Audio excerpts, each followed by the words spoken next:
Ang paglikha ng Diyos sa mundo, sa mga tao, sa kalikasan ay mayroong intelligence. Hindi siya chance. Creation runs in perfect order. Creation runs by design, by reason, by logic. Merong cause and effect. At yung mga nadidiscover ng science ay yung lamang mga causes and methods of God of how things happen. That's why science could be God's very powerful and effective prophet.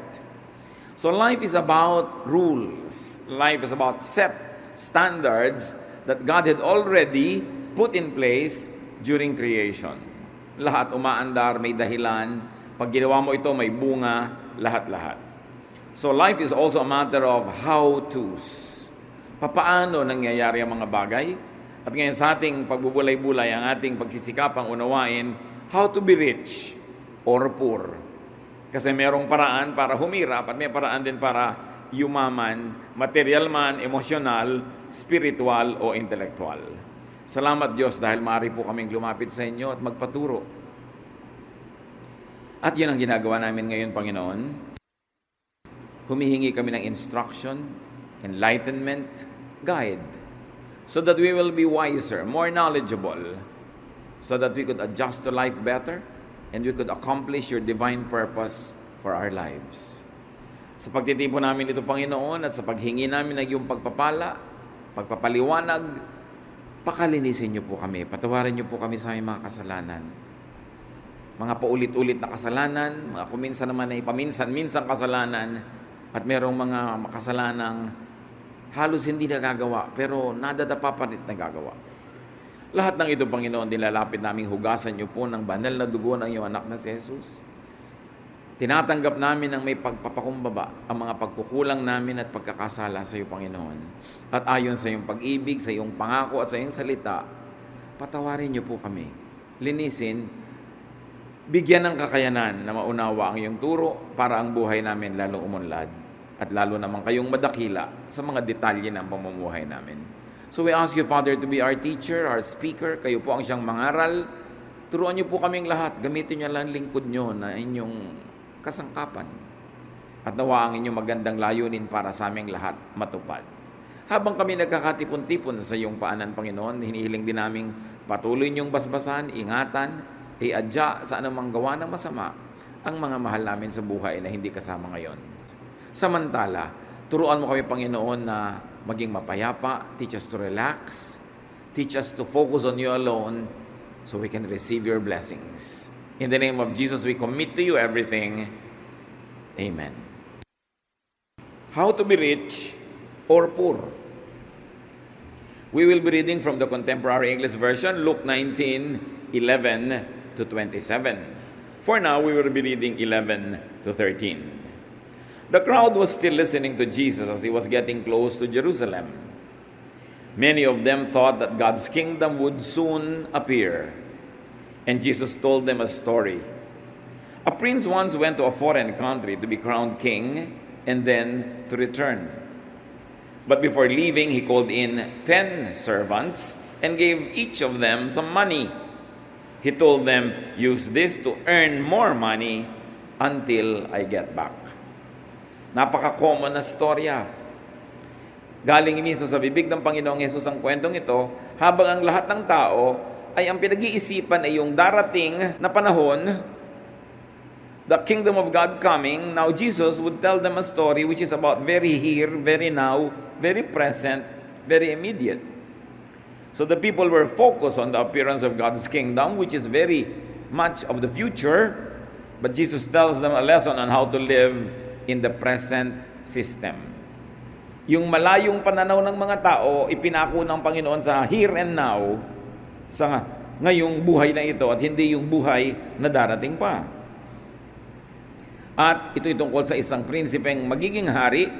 Apparently, this is a vassal king or a prince which is a part of a bigger empire that reported to a higher authority somewhere else, but he was going to that authority to be crowned king. So, he lives as a prince and comes back as a king.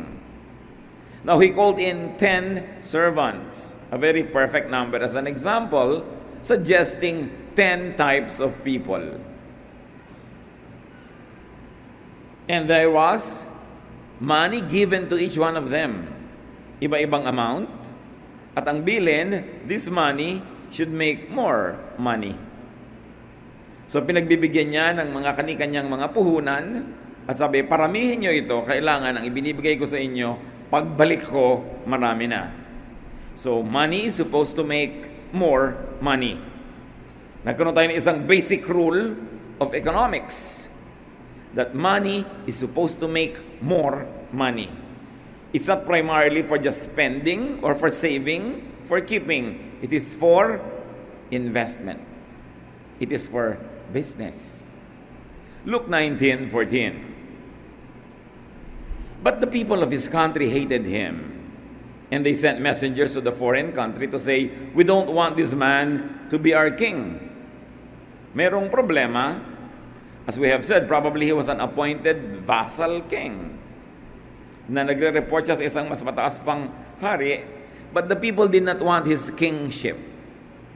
It could be a symbol that they did not want his style, they did not want the way he ruled, his policies, his method, the way he conducted the affairs of the state.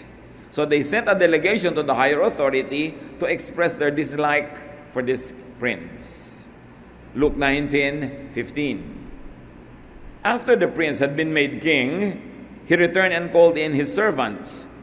He asked them how much they had earned with the money they had been given. So in spite of the protestations of the people, this prince became king. Umalis siya prinsipe, bumalik hari na, mas malaki na ang otoridad, mas marami ng kapangyarihan, and there was accounting. Nagbilangan, there was auditing. Sabi niya, natatandaan nyo, binigyan ko kayong lahat ng pera. So ano na nangyari? Magkamagkano ang kinita nyo sa ibinigay ko sa inyo? Luke 19:16-17. The first servant came and said, Sir, with the money you gave me, I have earned 10 times as much. That's fine, my good servant, the king said. Since you have shown that you can be trusted with a small amount, you will be given 10 cities to rule. So yung servant number 1 na binigyan ng 10, whatever the unit, no? He earned 10 times as much. Naparami niya times 10. Binigyan siya tuloy ng 10 cities to rule. He was made a princeling or a duke or something. So, there was a great journey from being servant to ruler. Umasenso siya. Nung umalis yung prince, servant siya. Nung bumalik, naging ruler siya of 10 cities. Alam niyo, sabi ng Proverbs 12:24 tungkol dyan, work hard and you will be a leader. Be lazy and you will end up a slave. So another rule, to be a real leader, you must work hard. Hindi nadadaan sa mana-mana lang yan, o intri-intriga, o paglalangis sa mga makapangyarihan. You have to work hard. Another rule of creation that is always there and will never be broken. Servant, 1 out of 10, could he represent 10% of people? Does it say 10% of people will be rich and will become rulers? Which is almost like the percentage of people on the planet now. That 1 out of 10 will be a leader. 1 out of 10 will be fabulously wealthy. No?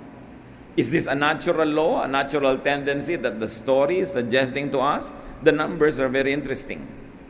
Then Luke 19:18-19, the second one came and said, Sir, with the money you gave me, I have earned 5 times as much. The king said, you will be given 5 cities. So apparently, they were all given the same things, the same amounts. Man number 1 made 10 times more out of what was given. Man number 2 made 5 times more out of what was given. A poor one half, but nevertheless, a big amount. Naging times 5. So servant number 2 made 5 times more. He was given 5 cities to rule. Also, he was moved from servant to ruler. So another one person out of the 10, could this mean 10% of people will be middle executives, mildly rich in life, far from being poor but not fabulously rich?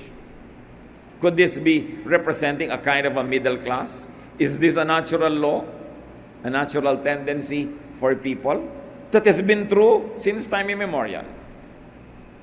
Luke 19:20-21. Another servant came and said, "Sir, here is your money. I kept it safe in a handkerchief. You are a hard man, and I was afraid of you. You take what isn't yours, and you harvest crops you didn't plant." So servant number 3 represented everyone else. So could this represent servant number 3 up to 7, which means 80% of people? He was not enterprising. Yung dalawa na muhuna, nagnegosyo.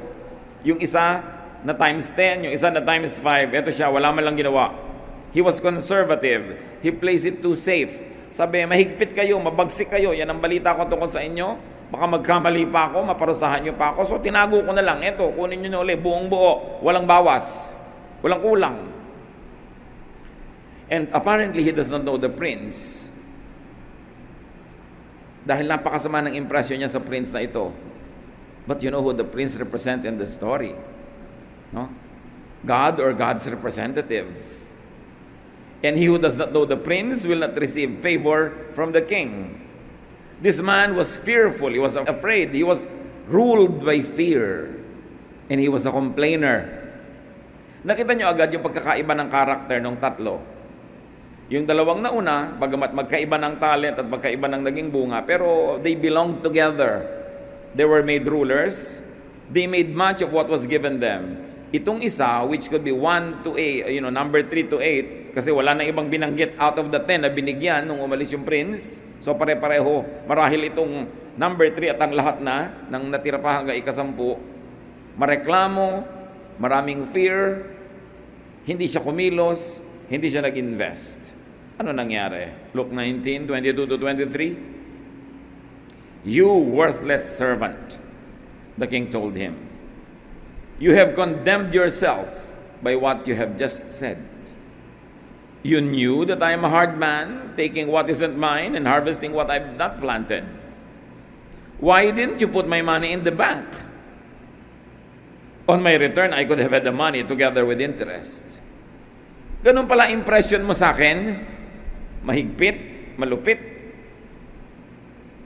Bakit yung perang iniwan ko sa iyo, sana mo lang nilagay mo na lang sa bangko para nagka-interest kahit konti? Hindi ibinalot mo lang dyan sa iyong panyo at tinago mo kung saan. Walang nangyari. At ang tawag kay servant number 3, worthless. There was no production, no growth, no profit. And he condemned himself by his own words. Sabi niya, mahigpit kayo eh. Hard man pala ako, ha? Sabi ng prince ng ngayon king na, "Pues, let your words be your judgment. I'll be hard on you." Kita nyo, hindi naman naging hard si Lord sa 10 lang, naging times 10. Pwede pa siguro maging times 1,000 yun eh. Pero dahil naparami niya, hindi naman siya reklamador, pinuri siya. Yung times 5 lang ang naging bunga, hindi naman pinagalitan. Sabi, ba't ito times 10, ikaw 5 lang? Hindi. Hindi rin kasi reklamador. Sinikap niya ang magagawa niya, napremyuhan din siya. Itong mareklamo, sabi, mahirap kayong kausap, mahigpit kayo. Ganun pala, pues magiging mahigpit nga ako sa iyo kasi yan palang iniisip mo. Matthew 12:37. "For by your words you will be acquitted, and by your words you will be condemned." Dibdibin natin mga kapatid ang ibig sabihin nito. Ang Panginoon din ang may sabi. Sabi niya, kung anong sinasabi mo, ganun nga mangyayari. Kung sa sinasabi mo, maiipit ka nga. Kung sa sinasabi mo, luluwag ka nga. Kaya pinag-iingatan natin ang sinasabi natin. Anong madalas sabihin ng maraming tao? Di ba sabi dito nung king, sinabi mo di matutupad. Ngayon, sino ang nagsasabi laging, mahirap kumita? Pahihirapan ka nga kumita. Kasi laging yan ang sinasabi mo. Mahirap kumita. Ang hirap ng buhay. Gaano karami sa inyo nagsasabi niyan everyday? Bilangin nyo ilang beses. Ang hirap ng buhay. Mahirap ang buhay ngayon. Ang mahal na mga bilihin. No? Tapos pagka may mga negative na nangyayari, sabi mo, only in the Philippines. Kaya pa ulit-ulit na nangyayari. Napansin nyo, nung nagpalit tayo ng motto na, it's more fun in the Philippines, parang talagang nagkakaroon ng more fun. Bayad na lahat ng utang natin sa World Bank, nagpautang pa tayo ng $1 billion. Ngayon ang Pilipinas, mayroong $90 billion reserve at padami pa ng padami. We have become the investment darling of many investment houses around the world, and we were named as the fastest growing economy in Asia. Alam niyo ba yun? Sinabi lang natin, it's more fun in the Philippines. E pag sinabi mong madaling kumita ng pera, subukan nyo. Kasi sa kasasabi nyo bang mahirap kumita, lumuwag na buhay nyo? Sa karareklamo ba natin ang mahal ng bilihin, bumaba na nga o lumaki sweldo? We are condemned by the words we say. Lalo yung pestek buhay to. Can you imagine, minura mo yung buhay mo? Diba? Ano mangyayari sa buhay mo? Yung asawa kong batugan, mga anak ko walang kwenta. Pag sabi ka ng sabi nun, sinabi na, by your words, you will be condemned. Eh kung ang basa ng langit dyan ay prayer, God answers prayer. Kaya iniingatan natin ang mga sinasabi natin. So say good things about the country. Say good things about your husband or your wife. Say good things about your children. Say good things about life. Because I'm sure that if you really look, you will not run out of good things to see. So tingnan natin kung ano yung mabuti, batiin kung ano yung maganda, purihin at kaibig-ibig, laging banggitin yung gusto nating mangyari sa buhay, hindi yung ayaw natin. Somehow there must be a change in the way energy flows into our lives. Balik tayo sa kwento. Luke 19:24-25. Then he said to some other servants standing there, take the money away from him and give it to the servant who earned 10 times as much. But they said, Sir, he already has 10 times as much. So yung binigyan ng puhunan A, naging times 10, yung puhunan B, naging times 5, itong puhunan C, 1 pa rin.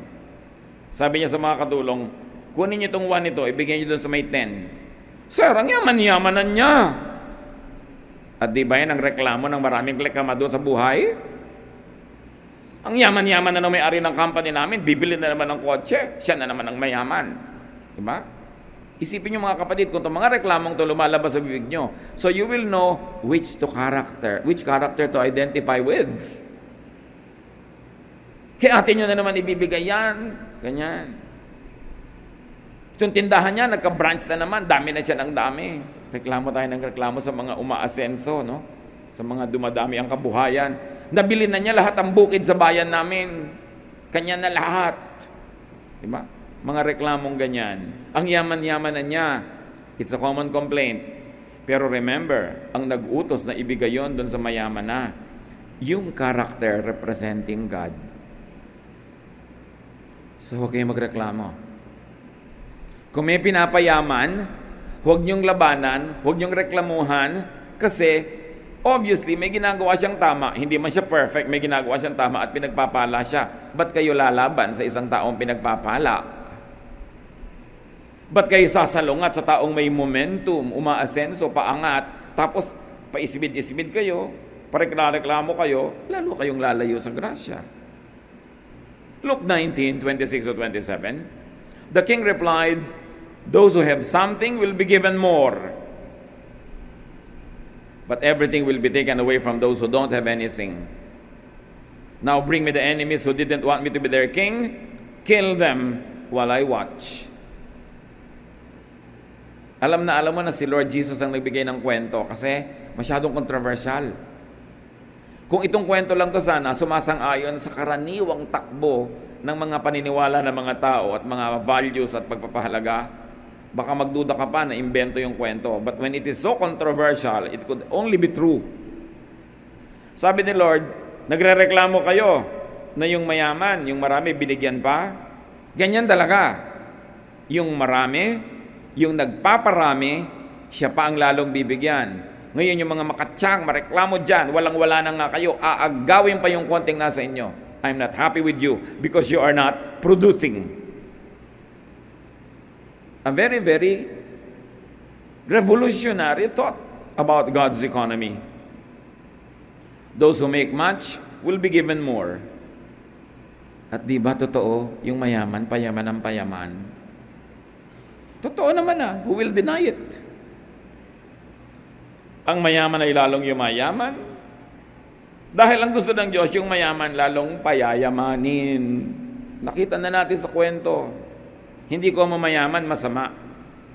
Siyempre, yung mga hindi mayaman, gusto niyang palabasin na masama yung mayaman para magmukhang, kaya naman ako mahirap kasi mabuti ako Hindi naman ko mahirap, mabuti.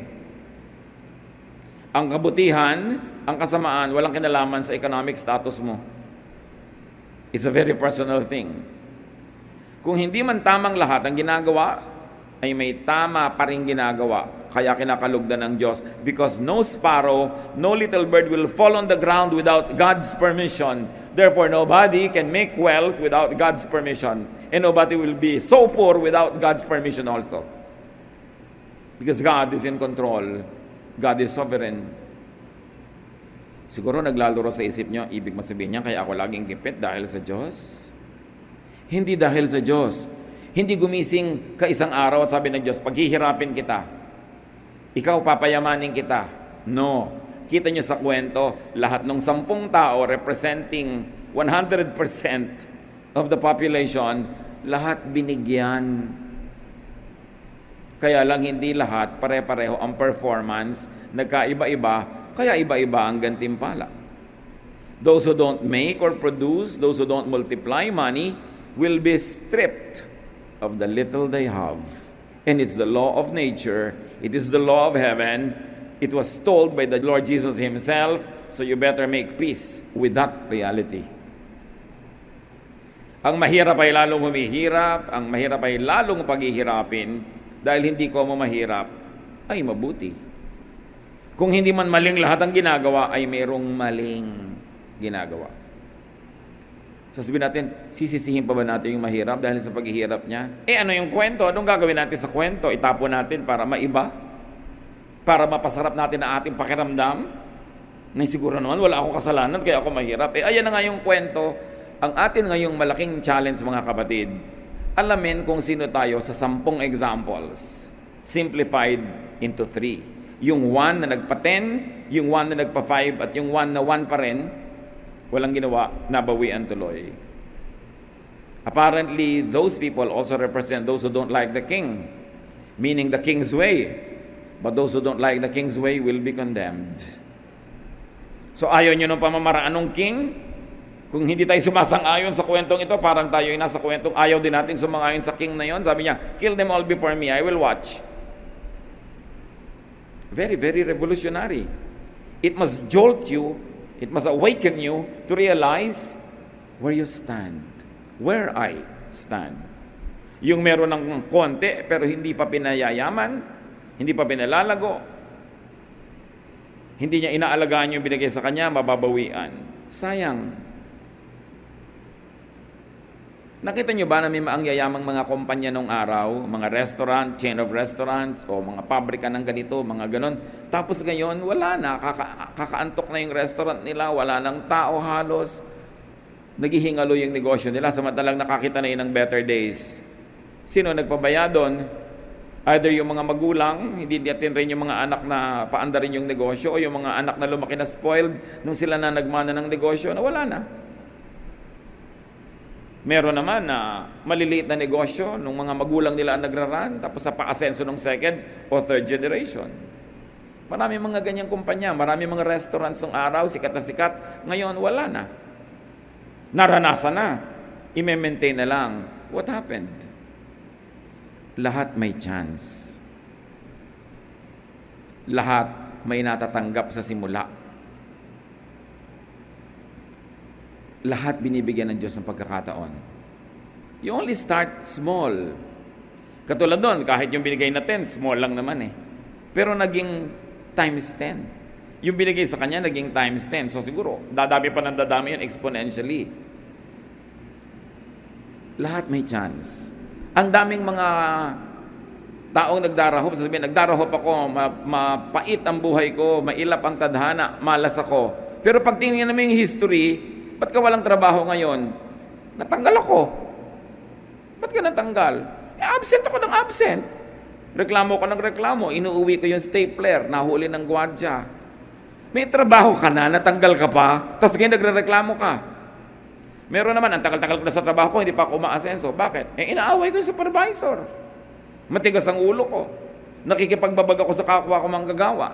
Ba't ka nga ipopromote? Yun naman mga sobrang yayaman ngayon, nagsimula din sa konting-konti Pero every step of the way, mga tama ang ginagawa nila, kaya dumami ng dumami. Yun namang nanatiling wala, meron din, pero hindi niya naingatan yung binigay sa kanya. Meron nga, mas malaki pa yung bigay sa kanya.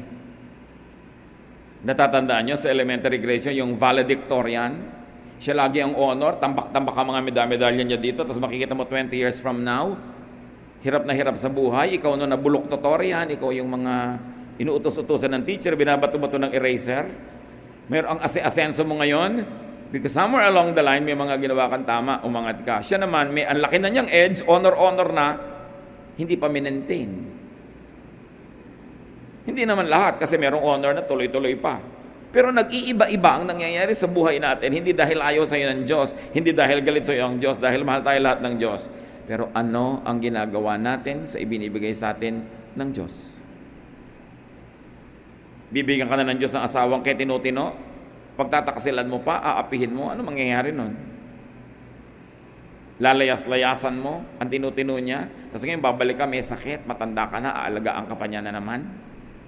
Can you imagine the wastage? The time wasted, the love, the peace that was not experienced. Gagawin kang direktor halimbawa ng isang grupo, dance group, musical group, whatever group. Tapos, ma'am niya, pakonti na ng pakonti yung mga tao doon. Paubos ng paubos yung talent. Anong ginagawa mo? Surely may ginagawa ka.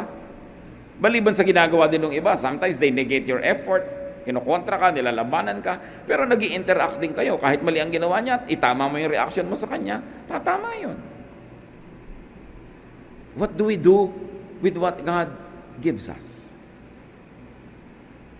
May chance ka na magnegosyo, tapos hindi ka tatao doon, ipagkakatiwala mo lang sa mga katulong na kinukupitan ka, o kaya hindi ganun ang malasakit, hindi ganun katalino, so hindi niya napapaasenso. Pagbalik mo, paubos ng paubos yung stock, bayad ka ng bayad, walang benta, hanggang mamaya may utang ka pa. What do we do? Kahit lang sa katawan natin, what do we do? Lahat tayo binigyan ng katawan. Meron ba sa inyo dyan? Kaluluwa lang?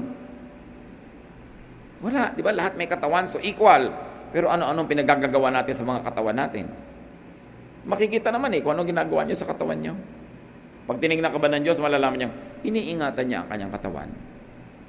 Pero hindi ka kakain sa oras, kakain ka ng sobrang asin o asukal, hindi ka magpapacheck up, hindi ka magpapaayos, madidiscover mo na lang may malalakan ang sakit. Sino may kasalanan? Kung sasabihin, ay, ginanito ako ng Diyos. No, walang ginaganyan ng Diyos. Nung sinulat ng Diyos ang batas ng kalikasan, nung nilikha niya ang sandaigdigan, nakasulat na lahat. Wala nang personalan yan, aandar na yan mag-isa. Kahit ka paladasal, kahit ka relihiyoso, kung pinapabayaan mo ang iyong pagkain, makaka-ulcer ka.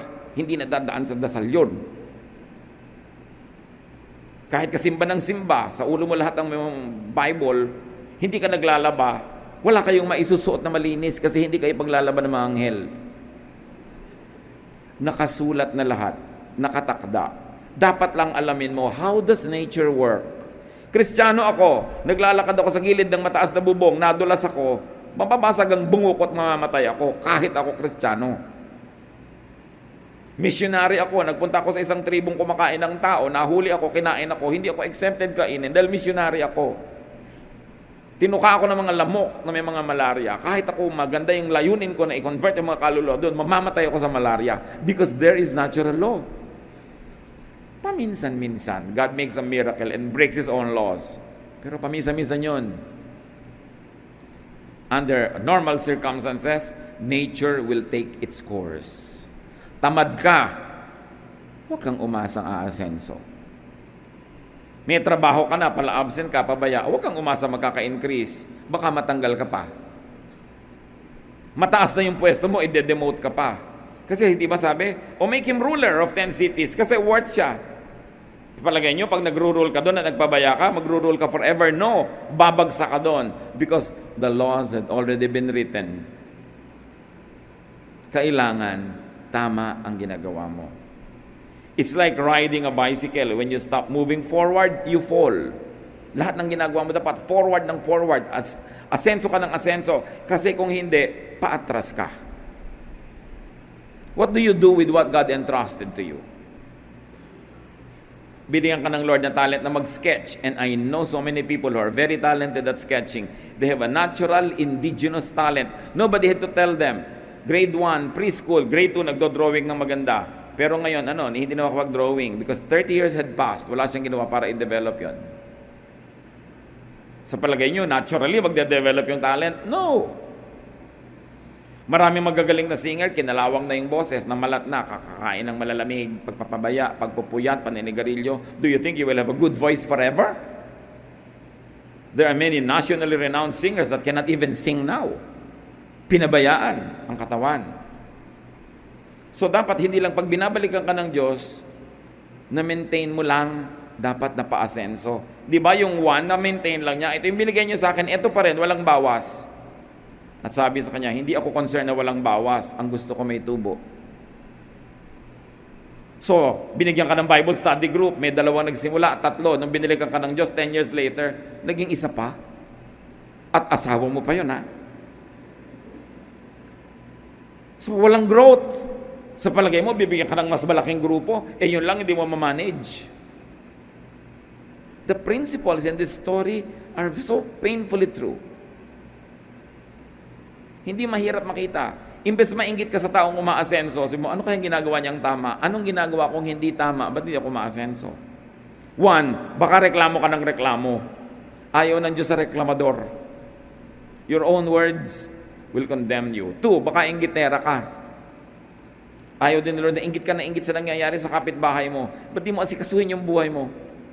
Ayusin ang sarili mo, ayusin ang negosyo mo. Kahit anong gawin ninyo, hindi maiiba ito.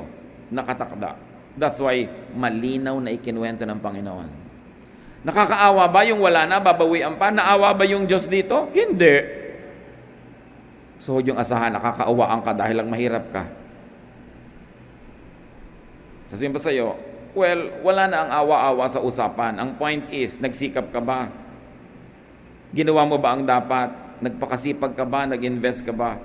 Hindi awa ang pinag-uusapan. There is a natural law. Pag may itinanim ka, may aanihin ka. Nagtanim ka ba? Wala. Edi wala kang inaani. Huwag kang magpaawa-awa dyan. Walang mangyayari sa awa. Di ba sinasabi nga ng ating mga matatanda, nasa Diyos ang awa, pero nasa tao ang gawa. Kailangan may gawa ka. You've got to give something to God for Him to bless. Paparamihin mo ba yung 0? Binibigay mo sa Diyos 0 times 0, di 0 pa rin yun. O natapos ka ng kung anumang kurso, umaattend ka ba every year, every 6 months ang mga seminar para malaman mo yung latest knowledge in your own given field? O kinakalawang na yung mga alam mo? Dapat umaasenso. Katulad nung maraming mga barbers ngayon, yung mga barbero, di ba halos naubos na yung mga barbershop, konti na lang yung natira yung corporate, yung maraming branches, yung standard. Kasi nga maraming mga barbero, yung nalaman nilang gupit nun, hindi na nag-improve. Kwento pa ng kwento, kumisang bakit na yung likod mo dahil kwentong barbero, hindi ba? Walang technology, walang product development, walang bagong pag-aaral, so iniiwan sila ng mga taong gustong stylish.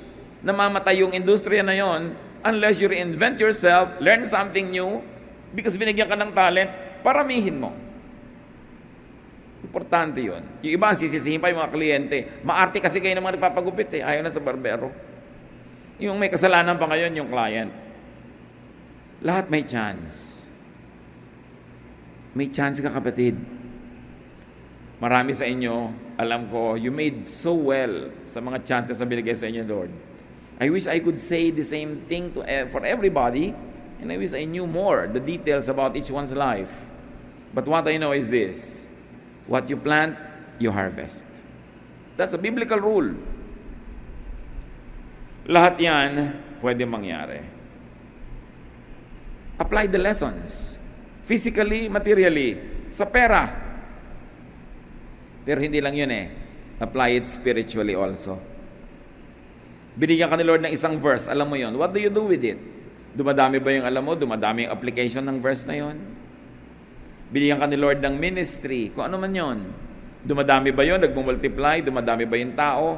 Nai-intensify yung alam? We are moving from glory to glory. We are becoming more and more knowledgeable and godly. Dapat may growth. Tandaan nyo, pag walang growth, may retrogression. Pag hindi umaasenso, umaatras. Yun lang sa ministry. So dapat maingat. Masipag.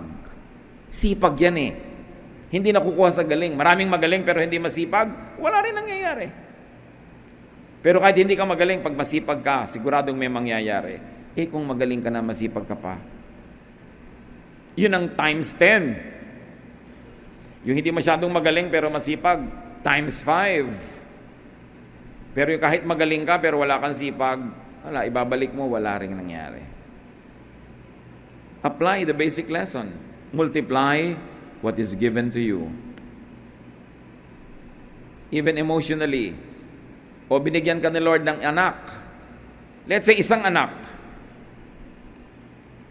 Naparami mo ba yung anak na yun in terms of, wow, times 10 yung love niya sa'yo. Kaysa times 5 lang o 0 pala. Meron naman, nagkaanak na nga, pinalaki mo na, pinakain mo pa rin naman, pinag-aral, pero inis sa'yo, galit sa'yo, namumuhi sa'yo. Negative pa. Nagkaanak ka pa, hindi mo na pag-grow yung ministry na yon.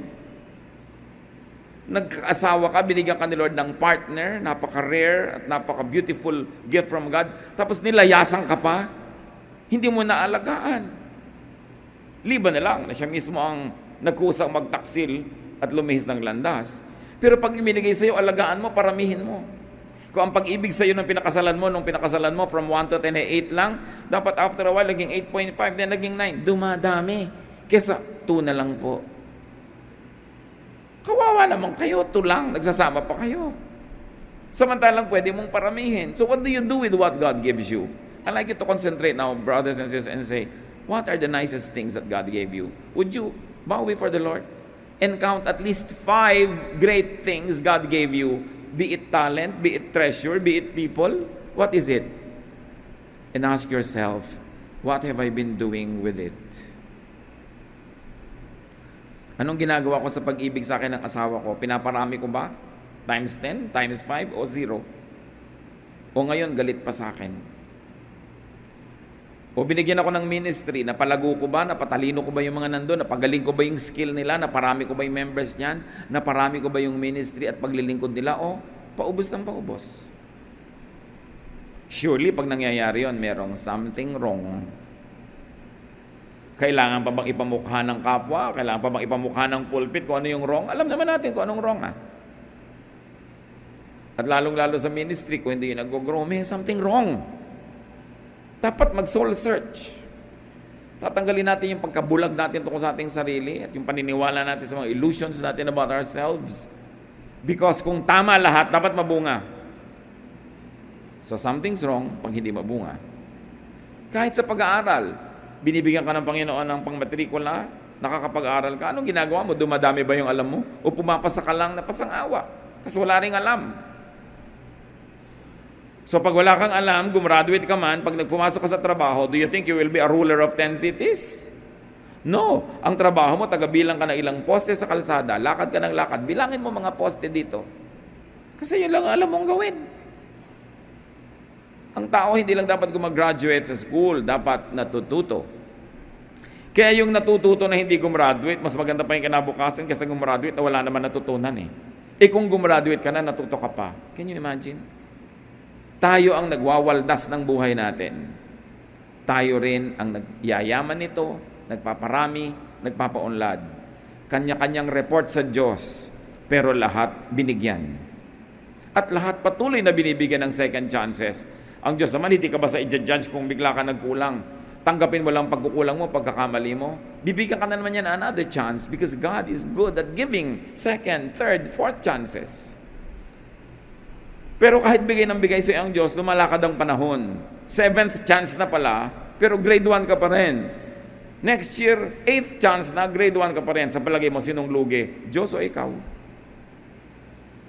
Ama namin, ituro niyo po sa amin kung bakit kami maunlad o hindi maunlad. Bakit kami maasenso o hindi maasenso? Bakit ang may asenso ng iba sa amin 10, yung iba 5, yung iba 0? Ipakita nyo sa amin, Lord, kung sa mga ginagawa namin, marami naman sa amin masipag, pero ba't hindi umaasenso? Anong dapat na gawing tama? O mas tama pa? At sa mga umaasenso, mabunga, kung hindi kami conscious, Lord, kung ano yung dahilan, ipakita mo sa amin para lalo namin pagbutihin at lalo kaming tumanaw sa inyo ng utang na loob. Turuan nyo kami na manatiling mapagpakumbaba kung pinagpapala nyo aming buhay. At tulungan nyo kaming huwag magreklamo kung nagkukulang ng pagpapala at huwag naming sisihin ang langit, ang kapwa, ang mga Hapon, ang mga Kastila, ang mga Inchik, ang mga kung sino-sino.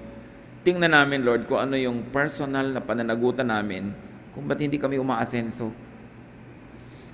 Kung lagi na lang namin nakakagalit ang mga kasama at kaibigan, ipakita nyo kung anong mali naming ginagawa. Mismanagement of our human relationships. Kung lagi na lang na kami ang naiiwan ng mga promotion, lagi na lang kami ang hindi gusto ng kapwa, ipakita nyo what we're doing wrong. How we squander the good chances you give us. And for every blessing, O Lord, teach us to be thankful and to be charitable to others. Mga kapatid, magbulay-bulay tayo. Think of the 5 great things that you have received from God. And review right now what you do with those 5 things. Is it the talent to sing? Is it the talent to lead? Is it the talent to produce things, to be creative? What have you been doing in the last 6 months to improve yourself? What have you been doing in the last year, last 2 years?